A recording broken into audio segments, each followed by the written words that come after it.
Happy Thursday, everyone. It's Carole Garrison from Carole's Creative Escape, and it's time for my Thursday tip of the week. Today, I'm going to show you how you can utilize your Stamparatus to stamp multiple images that you've either punched or die cut out and save a lot of time in the process of doing that.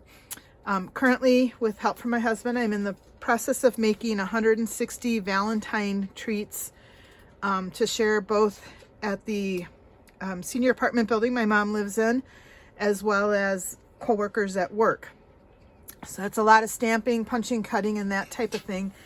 And so I am using my Stamparatus to help speed that process up. And normally when we're doing our stamping, we always say stamp first, punch later. It's easier to center your words, that type of thing.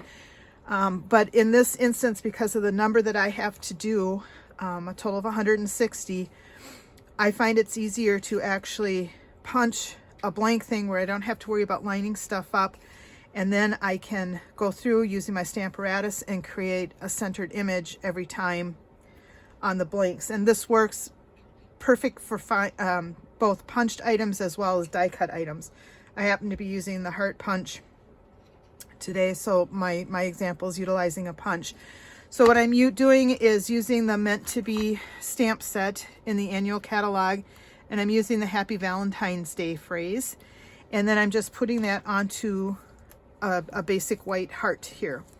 So what I have done is I've punched out all of my hearts and a few extra, because you never know, and I've lined up on my Stamparatus a blank from one of the hearts that I punched out.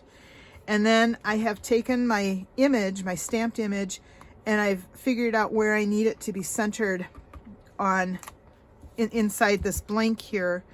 And then all I need to do is take each of my blank hearts that I've punched out, set it down here in the cutout area, and then just ink up my image. And I do find it's easier if I have a stamp set underneath here, just to give me a little solid surface.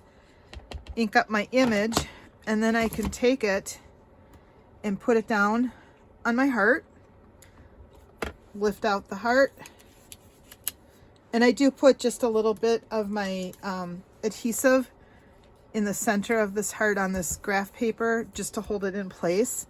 That way, if I didn't ink evenly and need to real quick do another stamping on it, it's going to stay in place and I'll be able to line it right back up again. So just a quick way to get multiple images of the same thing done using the Stamparatus, not having to fuss around, making sure you've got it lined up each time you punch or do your die cut. The other thing that I'm doing is multiple colors depending on the paper. I'm using up some of my scrap paper, and so I'm making multiple colors of this Happy Valentine's Day image to match the papers that I'm using over the years. So again, just little treat boxes for Valentine's Day. I'll put a Hershey's Kiss and Hug in there, and have these set to deliver to the activities person at my mom's apartment building, and they'll be able to distribute them to all of the residents on Valentine's Day. So thank you for watching, and I hope this tip is helpful for you, and we'll see you next Thursday with my next tip or technique. Thank you.